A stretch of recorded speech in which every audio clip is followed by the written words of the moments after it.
exciting episode here at IT Pro TV. I'm your host, Wes Bryan, and in today's episode, we're continuing through our series within VMware. That's right, VMware Certified Professional version 6.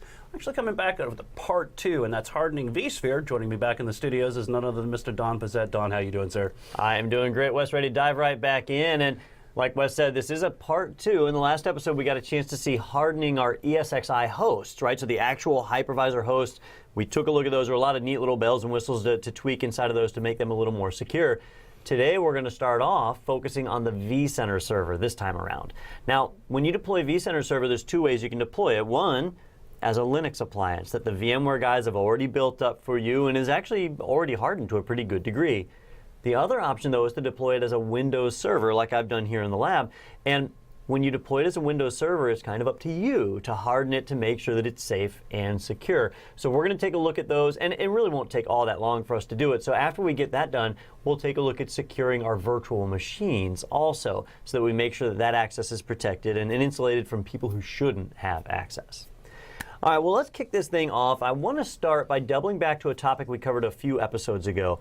We touched on the certificate services available inside of vCenter, and in particular the Platform Services Controller, the PSC. So when you install vCenter, remember there's 2 primary components. There's vCenter itself, and then there's the Platform Services Controller, the PSC. Now the PSC, it provides a number of services, but the 2 key services the PSC provides are single sign-on and certificate services. Now, we covered it a little bit in the single sign-on episode because, well, single sign-on is provided by the PSC. We had to, right? And so that's one step of kind of hardening our servers, setting it up to authenticate against an external directory so we can manage our user accounts a little more granularly, right? I'm not sure if that's a word, but I'm going to use it. So, that's one kind of function of it. But the other side was the certificates. And the certificates are what I want to view right now. We didn't talk about those in the other episode. With the certificate services, when you bring up a PSC, it is a certificate authority. And it is able to issue certificates to your ESXi host so that they can use to handle encryption between your different devices. Now, when that's done, it's up to us to maintain that. And we might want to tweak and change that. As a part of hardening our system, we might want to switch it to our own certificates, or you might just want to randomly generate your own certs. There are many, many software providers out there where they use the same private key for every single install, and that's bad news. VMware doesn't do that. But if you're like me and you've kind of gotten to the point where you don't trust any software vendor, it'd be nice to reissue those keys yourself if you could, and we certainly can. Now, there's 2 ways to do it, and the way that I touched on in the single sign-on episode was using the GUI, which I'll be honest with you guys, in real life land, I never use the GUI for this because it is so incredibly slow. Let me show you what I mean. So I'm logged into my vCenter panel here, and I'm going to minimize all these little side panels and get them out of the way just to give us a little more screen real estate for this. And if I navigate to where the CA settings are, it's actually buried down a decent bit, right? So I need to go down under Administration. And inside of Administration, I can go down here to System Configuration. And inside of system configuration, I can find my Platform Services Controller. Now, I've got mine deployed in the simple model. So vCenter and the PSC are running on the same machine, so I only have this one machine. But in your environment, you may have deployed them separately. So what I'm looking for is the PSC. And so you'll find it in the list. And then I'll just jump over here to Manage and Certificate Authority. Now, the Certificate Authority page is protected, so you'll see where it's telling me I've got to verify my password. And if I go and verify it, I just have to punch in what my password is, and so I'll do that. And now it's going to verify it. And oh my goodness, that is like the fastest this has ever come up for me. If you watch the other episode, I showed how it kind of takes forever. Well, it usually does. I'm shocked and amazed here on this one. And that's partly why I don't like to use the GUI. And I didn't even intend to show it here in the show. I was going to show how long it took. But I guess since I'm here, I might as well show you guys. What I can see here are all the certificates that were generated when this system was set up. And I did this install back on May 18th. And so when I look, you'll see these certificates that were generated, or not May 18th, May 23rd. So we'll see all these are set from May 23rd. Well, not all of them. Most of them are set from May 23rd. So you can kind of tell when I did this install, right? I did it May 23rd at 9:58 p.m. or 10:07 p.m. and that's when these were all generated. And if you look at the certificates, they were tied to various services, right? Most of them are tied to my vCenter server, which is called win-server01.lab.itpro.tv. So I see my server right there. But I've also got certificates for single sign-on and for the single server signing, or digitally signing certificates. So these are other certificates that are powering it, and then some of the unique certificates that are used for various functions inside of vCenter.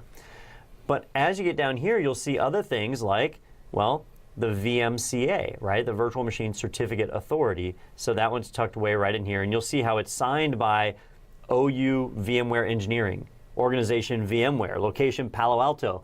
Well, the VMware guys generated the certificate. So I'm trusting them that they generated a secure certificate that's at the bit rate that I want, that's not the same for every VMware customer out there on the planet.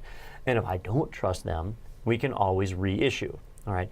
Now from this screen, there's not a whole heck of a lot that you can do. You see I've got my little select all and copy all buttons, and that's really about it. But when you choose an individual certificate, another button appears and you can show the details. And that's where we can dive in and look at that same information, just not in table form. And I can see that these are actually pretty good certificates. They're done with SHA-256 with RSA, they're version 3, so they're pretty well suited for what I need, and obviously they're working, otherwise I wouldn't be logged in the first place. So there's not much that I really need to do to these guys if they're working the way that I want. But if we really want to harden our server, we'll likely want to reissue some of these, and so you can certainly do that. In here you can see your revoked and expired certificates, if any certificates have gone bad, and you can see your root certificate. And the root certificate is important because if you want other people to trust you, you'll need to add this root certificate to their trusted root certificate store. So that's all available here. Now, one thing you guys might have noticed as I click through here, there haven't been a lot of action buttons, right? Like if I take a certificate and I want to revoke it, I don't have an option to revoke it. If I right click, I get no actions available. If I go up here, I can copy it, I can view details, but there's not a lot that I can even do from the GUI. So again, it goes back to what I was saying, how I don't typically use the GUI for this just because it is fairly limited. All right. So instead, what you can do is drop to the command line. And at the command line, we actually have a CLI-based management interface for the certificate server that actually is useful, and it's what I typically use. Now, it is just a little batch file, and let me switch over to my server here, and I'm going to open up a command prompt. And if we browse around in our command prompt, we can get to the command line-based tool for this. And it's kind of buried away. It's inside of program files / VMware / vCenter server / VMCAD, which is that Virtual Machine Certificate Authority daemon, right? That's the service that runs in the background. I would be doing this on my PSC. So wherever your platform services controller is, that's where you're going to do this. And if you look around in that directory, the utility we're looking for is this guy right here, certificate manager.bat. Just a little batch file. You can run this batch file, and VMware's already got all the various commands for us built into it. So we don't have to memorize these crazy long, like vim-whatever commands. We can just run it right from here. So I'm going to run that certificate manager.bat. Now, before I run that, I'm going to make my window bigger because while VMware has made this easy for us, they actually chose a screen layout that doesn't work so well. So I'm going to bump it up so that my width is about 100 pixels wide. And I'll bump my height up to about 40. And we'll say OK to that. So that's going to make my window a little bit bigger. And I'm doing that because when we run this, the utility itself, see what it does? It displays this nice, pretty menu, which I appreciate. I appreciate having a nice, easy menu, but it's very wide. And if you don't have your screen wide, if you have it at the standard 80 pixels, it does screen wrap, and it's hard to read and stuff. So I just bumped mine up to about 100. You know, I keep saying 100 pixels. It's not 100 pixels, like 100 characters wide, whatever that is. But what we can see right here is the command line-based interface for managing certificates. This is the vSphere 6.0 Certificate Manager, and I'll see the various options that I have. And notice what some of these are. Some are just really, really simple, like regenerate a new VMCA root certificate and replace all certificates. If I just don't trust VMware, if I'm worried that they used the same private key on every single host, right? This was a big deal. Do you remember, Wes? Was it TP-Link, or it was one of the router vendors where they manufactured millions of routers and they used the same private key on every single one of them. And so if you were to extract the private key out of one of them, you could then intercept traffic on anybody else's network who uses that same router across the entire globe, and you could use that private key to decrypt the data. It basically rendered the encryption on those devices useless. So we never want to reuse those. Well, VMware doesn't. When we installed vCenter, it generated its own cert. But if you want to be certain, option number 4, we can hit that, it'll regenerate all the certificates, and it'll get us some business, right? But what if you want to change the way those certificates are? You want to manipulate their bit strength or something like that. Or you don't want to generate the certificates yourself. You want to generate the certificates from a CA that you already have. Maybe you have a public key infrastructure already in place, and you don't want to use self-signed certificates generated by them. You want to actually attach it to your own. Well, if you want, you can do that, and you'll see each one in here. We've got replace machine SSL certificate with custom certificate, replace solution user certificate, replace the, here we go, machine SSL certificate with VMCA certificate, or with custom signing. So we've got a few different options here to pick which one it is that we want. If you just want to regenerate, number 4. Number 4 knocks it out, regenerates it with more self-signed stuff. But if we go custom, that's when we can start to point to things like our own pre-existing CA. We can generate a certificate signing request and get those signed, and now it becomes a part of our PKI. All right. So you've got a few different options there, and if you screw things up, because it certainly is possible, I could really mess things up. If I do, option number 7, revert the last perform operation by republishing the old certificates. It can just put us back to the way that it was. So if I go to regenerate my own, right, so I'll go ahead and do a number 4. When I go to regenerate, it's just prompting me here, am I sure that's what I want to do? And my head's going to be on top of this. I don't know if we can get rid of my face. But you'll see, so am I sure I want to do this? I'll go ahead and just say yes to that. And now it's going to start prompting me for the information, right? Please provide a valid single sign-on and VC privileged user credential to be able to perform this operation. So I've got to be able to log in with a valid account. Username administrator at vSphere.local is who I'm logged in as. I'll stick with that. And then the password, which I think I remember. I've been really bad about remembering passwords this show.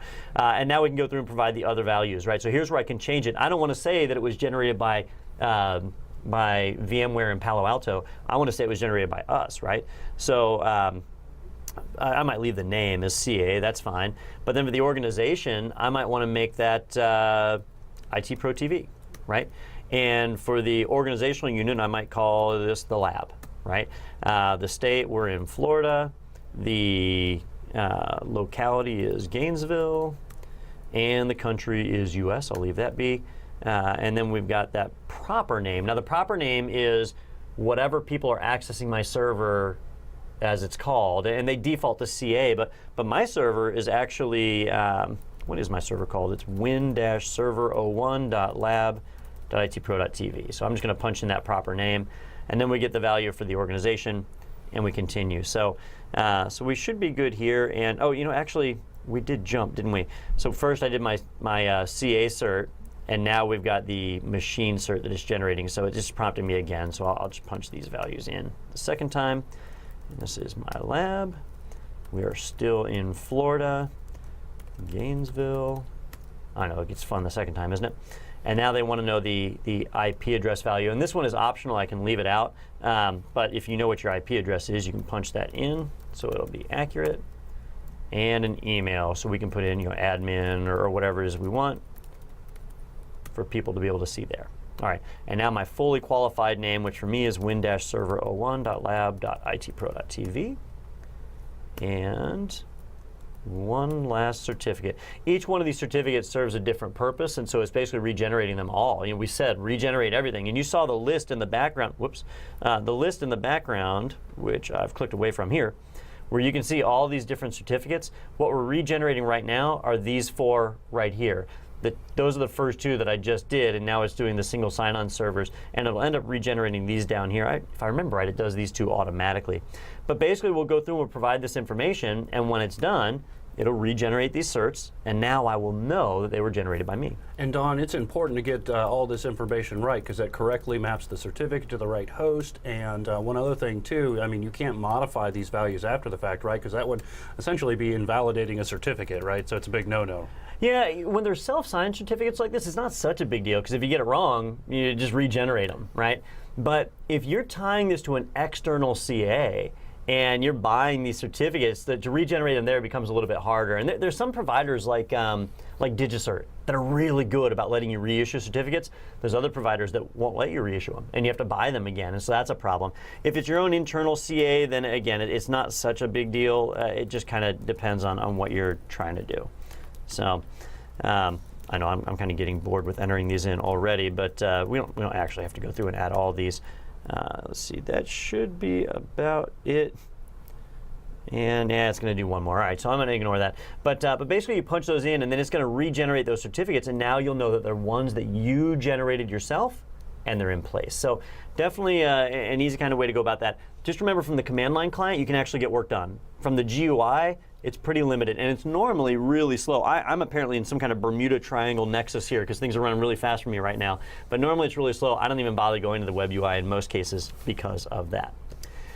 All right, the other things we need to think about when hardening your vCenter server really don't pertain to VMware. They pertain to your operating system. So when we talk about hardening vCenter, vCenter is just a web page, in my case, running right on top of a Windows machine, right? So here it is, Windows Server 2012 R2. And so when it comes to hardening the server, I need to follow the vendor guides for that, all right?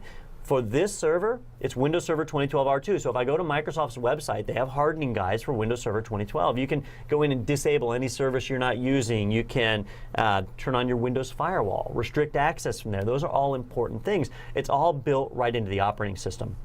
So on the exam, they're not going to test you on that. They don't want you to be a Windows expert. They want you to be a vSphere expert. But what they may ask you is, where should you go to find out how to secure that? And you'll want to say the hardening guide from the vendor. And it'll usually be generic like that because there's Windows for a standard vCenter install, and there's SUSE Linux for the appliance install. But the appliance is already hardened for the most part, so we don't have to sweat that so much.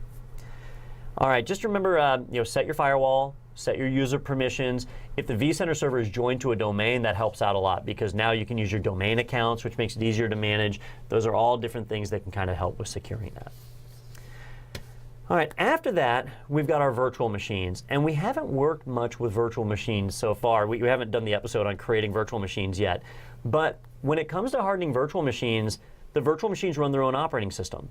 And so whatever that operating system is, you've got hardening guides for those OSs. You go to Red Hat or Ubuntu, you go to Microsoft, whoever it is that made the operating system for that VM, and you follow their hardening guide for the virtual machine itself. On the VMware side, we can't harden the guest OS, but we can harden the access to the guest OS. The ways that we're able to interact with that guest OS, that's the stuff that we can harden on our systems. And by default, it's pretty wide open. Any user that's allowed to log into vCenter will be able to view the settings of that virtual machine and potentially open up a console connection to it. And so we need to make sure that we restrict access so that only the people we want to have access will have access. And there's certain parts where we blur the lines between the VM and vCenter. For example, with the VMware tools, when you install a virtual machine, the guest OS isn't really aware that it's running on a virtual environment. And we install the virtual machine tools into it to enable extra functionality, and now it is aware. Now it knows it's running on a virtual infrastructure, and the line starts to get a little bit blurred. The guest can start to see components inside of the server. And so when that happens, we need to just take some steps to make sure that that is protected, if that's even the behavior we want. Maybe we completely do not want the guest VM to know that it's virtualized, that it's, as far as it's concerned, it is on a hardware system. There are times where you want that, right? And you don't want people to interact with the underlying system. So for that, there are steps that we can take to harden the system. Let's run through a few of those. VMware tools. I might want it so that when I deploy a virtual machine, that it doesn't have the VMware tools, that it just runs the guest OS, and the guest OS thinks that it is all by itself. So I might want to restrict who's allowed to install those VMware tools. I might not want anybody to be able to install those VMware tools. I might want to allow it. It's up to me how I want to do that. But we can do that easily through the permissions inside of vCenter. If I go back up to my home page here, I'm going to go to Administration, and I'm going to go to Roles. I can create a role called allow to install VMware tools, right? Or I'll just call them the VM tools. That's what they normally call it. So I'm going to create one called allow to install VM tools, right? And down here in my privileges, I can scroll down and find the ability to install that. So I'm going to go down here and find virtual machine. And inside of virtual machine, you got a few different options in here. I'm looking for interaction. And under interaction, I can find the install of VMware tools right there, VMware tools install. Okay, so I can check that off.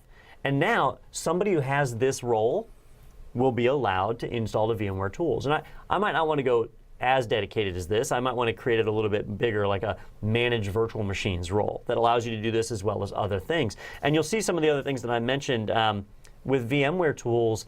It allows us to do more than just have a virtual machine running. For example, some of the things it provides are the ability to synchronize the clock between the guest and the host OS. So the clock on the host ESXi box will set the clock in the virtual machine. Sometimes you want that, sometimes you don't. Like if you have a Windows domain controller, it hates that. You never want to synchronize a domain controller's clock with anything other than an NTP server. So this kind of breaks it. But with guest OSs, other guest OSs, you might want that, right? So we see a lot of that right here in our permissions. As you start kind of browsing through what all's in here, you'll see things like configure CD media. Who's allowed to attach an ISO image or detach an ISO image from that virtual machine? I may not want somebody to have that permission, so I can turn that on and off. Other things, drag and drop. Drag and drop right here. This is a big one, okay? Drag and drop. Somebody could be viewing the console of a guest. So we log into vCenter, we find a host, we click to connect to its console, and now we see the screen of that desktop. Well, if it's running Linux with a GUI, or if it's running Windows, you can drag and drop files from the VM to your desktop, or from your desktop to the VM. Well, maybe you've written some malicious software and you drag that from your desktop and you drop it right into the VM. Now you're moving data. Over the network, we can protect that with firewalls and access lists and stuff like that. But here, it's happening entirely through the connection to the console that VMware provides. And we may not want that. And so by providing that drag and drop access, that can be a risk. And so we may want to remove that access so that while we are granting somebody console access, like console interaction, that we're not giving them drag and drop.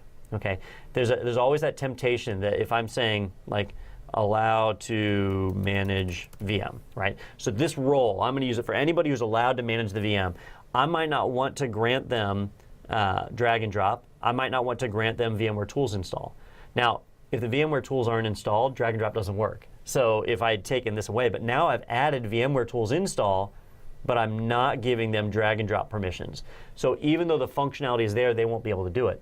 That's cool because other users, I might want to have that access. So now I can pick and choose versus just not having it installed in the first place. That's a little more flexible. So VMware tools, it gives you great features, but it does come along with a little risk. And you know, if you just browse around through here, you'll see all the different things that you can give access to, like recording sessions and so on. These are things you may not want people to have. If you want somebody to have temporary access to a virtual machine, you may not want them to be able to record a session, because after you remove their access, they still have the recording and they can go back and look at data that you might not want them to have access to anymore. So these are just things that we can kind of tweak. When you grant somebody control of a virtual machine, you don't have to give them 100% control of the virtual machine. You can create a custom role and pick and choose what they get. You got to be careful with that, because what a lot of people do is when they go to give access to somebody for a virtual machine, they'll give them administrator access on that one VM. They'll say, Wes, you're in control of this virtual machine, I'll just make you an admin on that VM. They limited it, right? They're not an admin on the whole data center or an admin in all of vCenter, but they're an admin just on that VM, but they can do anything. I may not want that. So that's where you start to create things like virtual machine user. This is a sample one that they've made. And if we look at the sample they made, you can come down here and see where they've got permissions doled out. And if we go down to virtual machine and interaction, we can see where they've given them permission for console interaction, for device connection. They've not given them drag and drop. So VMware is kind of showing us an example of a throttled down connection right there, just right here in our template default protocols, or profiles. All right, what are some of the other things we have to worry about in here? With virtual machines, for the most part, that's the limit to what we can harden on the virtual machine itself, right? Limiting people's access to the VM. Everything else that we harden is done from inside of the virtual machine itself. The one exception is networking, right? Every virtual machine you create is going to be connected to a virtual switch. And we're going to see virtual switches in a few episodes coming up. But those virtual switches are like real switches. If I take two computers and I plug them into the same switch, they're going to see each other, right? If I take two virtual machines and I plug them into the same switch, they're going to see each other. I may not want that. Let's say that I've got a DMZ, right, a demilitarized zone. These are web servers that I'm exposing to the internet. I might have 5 web servers, and I want all 5 of them available to the public. Well, if I put them all on one virtual switch, those 5 machines all see each other. I may not want that. A hacker might break into one and then use that to gain extra access to the other 4, right? So if I want to prevent that, I could put each virtual machine on its own virtual switch. These are virtual switches. They don't cost us any money. If I have 1 or if I have 50, it costs us the same exact amount of money. So unlike a physical switch, where I'd have to go and buy more hardware or I'd have to do crazy VLAN setups, here, I just create more virtual switches. And now I can start to separate them out, and I can make it where one virtual machine is not able to talk to another. If you use VLANs, you can get even further. Now you can create truly separated networks, and these VMs will not be able to see each other at all via the network. Their memory is already isolated by ESX. Their CPU access is isolated, their disk access is isolated. You have complete isolation. Network is the one place where the virtual machines start to blend together. And even the host can blend together on that too if you've chosen to give that access. We'll cover virtual switches, vSwitches, and distributed vSwitches in a few episodes coming up. I definitely encourage you to watch those, because when you create them, you make the choice of how visible you want the host on them to be and the guest to be. And so you can create very restrictive switches, or you can create very broad switches. Just be careful. Let me show you one of the main reasons we have to be careful. I'm going to go and pull up my, my networking on these. So if I go back up to my home screen, and I'm going to go down here to networking, and I'm going to pull up my virtual machine network. All right. When I look at the virtual machine network that I've got in my environment, what I'm seeing here is not a whole lot, right? So I see that I've got one virtual machine, I've got a couple of hosts, and nothing shows up here. And that's because this is a pretty plain install. There's not really a whole lot spectacular going on. But if I jump over to my host and clusters, and I go in and I find a host, every host has a default network switch. And so if I go to the host and I go to manage and I go to networking, it's going to show me virtual switches. And here's where I can see the default virtual switch that's created. And the way that it's configured is certainly functional. It certainly does the job that it's intended to do. But what you have is a management network, right? This is how we manage VMware, vCenter, and the ESXi hosts. And you have a virtual machine network, and they're both connected to your first physical adapter. Well, VMware recommends that you have multiple physical adapters. That way you can have one dedicated just for management. You can have another dedicated for your virtual machines, or even individual virtual machines. I might have 5 VMs, so I put 5 network cards in there, so they all have a separate network card. Or they might be tied to VLAN. See how I'm not using VLAN IDs here? So I could have virtual local area networks. They could be on the same physical card, but virtually divided to isolate them on that system. All right. Now I don't see anybody connected, which means my virtual machines are probably off. So let's go see if that is the case. Yeah, this virtual machine's off. So let me just power this turkey on, and that way it'll connect to its network interface, and we'll see it appear back under our host in just a moment. All right, so that one's powering on. It should already be there, and it is. Okay, so now if I look, that virtual machine network, see how it's got Web 01 and it's plugged in. And if I follow the little line here, see how the 2 lines come together? The management and that virtual machine come together and they come across. That means this virtual machine can actually access the management interface. So if somebody were to hack into this web server, they can now try and access vCenter. That's not good, right? We don't want that.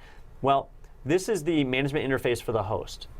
If the host has had that management interface disabled, like we saw in the first part of this episode, then they won't be able to get to it. But what would be better would be if this was plugged into something else. And you can create one of 2 things. These right here are called port groups. So I've got one port group here for management and another port group for this VM and any other VM that I create. I can create multiple port groups and put them on different VLANs. That's one solution. Or I can create multiple virtual switches, and I can move this VM network over to the other switch, so it's like 2 different switches. And as long as I don't uplink them, they'll be separated and isolated. All right, that's the main way that we can control virtual machine to virtual machine communications. All right, VM to VM, really network is the only way they can blend.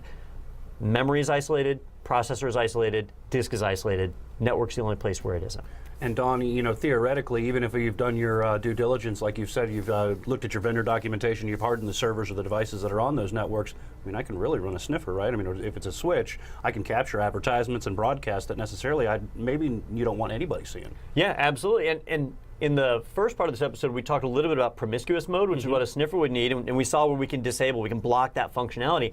These are things that we can certainly do, right? The functionality is right there. We just have to know to configure it and get it set up. So don't assume that the default install is set up exactly the way you want it. Everybody's got different needs. You may need to tweak that. On a DMZ server, you're going to be a lot more strict than you are on an internal LAN server, and you still can't be too lax on an internal server. You basically just need to get these things configured and set up the way they want. So we're going to see virtual switches again a little bit later, but definitely be aware that that's something you're going to need to tweak and configure. But otherwise, I think that's a pretty good rundown there of hardening. In part 1, we saw hardening our ESXi hosts, and in this episode, we talked about hardening vCenter, and we talked about hardening not so much the virtual machines as much as it is the access to the virtual machines, right? And making sure that we get that most secure environment. We talked about custom building our security profiles, because those roles that we have might not meet the needs exactly as we want them, so don't hesitate to create your own and build a nice, secure environment where nobody has more access than they absolutely need. A lot of great advice, too, on getting that third-party documentation and following their advice as well, Don. Does look like we're coming to the end of another episode, and I know this is very security-centric, so I can only imagine you probably got a little bit more advice before we call it a day. As always, you know, once you get your environment set up perfectly, you're done, right? You're done right then. But over time, people start making changes, and your system might have been secured on day 1, but on day 50, on day 100, you may not be secure anymore. So you've always got to revisit this stuff. And that's where things like host profiles that we can reapply and remediate, those really come in handy. Unfortunately, we don't have that for distributed virtual switches. So with DV switches, those, you've got to go back and just evaluate them from time to time. Look at the configuration, do an internal audit, and make sure that you don't have any VMs attached to your management interface, that kind of stuff, and just keep an eye on it. You've got to have constant vigilance and make sure that your systems are secure. Well, Don, we appreciate, as always, having you in the studios with us, and we appreciate you, the viewer, joining us. Signing out for IT Pro TV, I've been your host, Wes Bryan. And I'm Don Pizzette. And we'll see you next time.